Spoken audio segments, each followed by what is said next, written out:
My name is Lisa. I live in Seaford. I Good oppose. evening. I'm sorry. Good evening. Good evening. I oppose Resolution 45.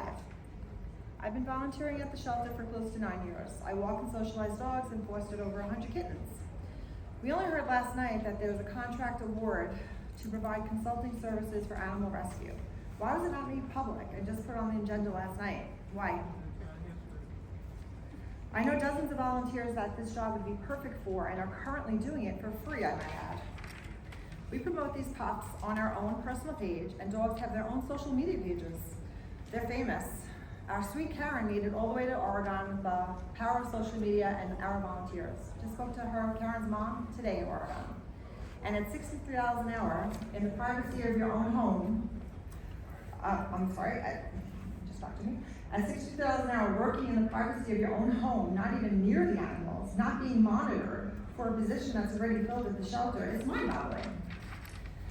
What are the candidates' qualifications? Does she have any certifications? I've been there 9 years and never seen her volunteer. She's not personally familiar with any of the dogs or cats because she's not a volunteer or a staff member. 99% of the volunteers can tell you details about these pups. We relay that information onto staff members, and they update their bios. They confirm this information themselves with the dog. Last month, I was speaking to Rob and Stephanie, who fostered and adopted Leo. We all should know Leo. We saw prospective fosters there several times over the weeks. They asked volunteers about details about that special boy, because only volunteers would know that actually walk Leo, including myself. Rob said to me, and I quote, "I appreciate you telling me this. You don't work here, you have nothing to gain. I can trust what you're telling me. I can give you another 24 dogs that got adopted the same way just by talking to volunteers right out on the front lawn. Any active volunteer is 100% more qualified than the outside person who has not had hands-ons with these pups.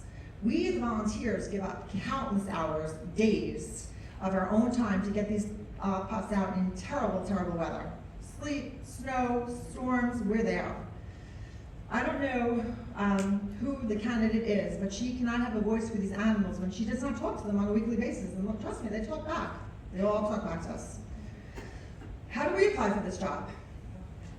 These are our tax dollars paying for this. And a visitor coming in with zero exposure to our shelter animals will only drain money from our tax dollars. These are my tax dollars. I do not approve of this hiring with my tax dollars. And why was it just put on the slate 24 hours ago? I'm cutting my time short, so I'm going to skip. She was offered this job back in 2019, 7 years ago. What has she done? Anything? Anything? Any proven track record? Does the candidate have any hands-on experience? Nope, not until the job. Thank you, Ms. Gaspar.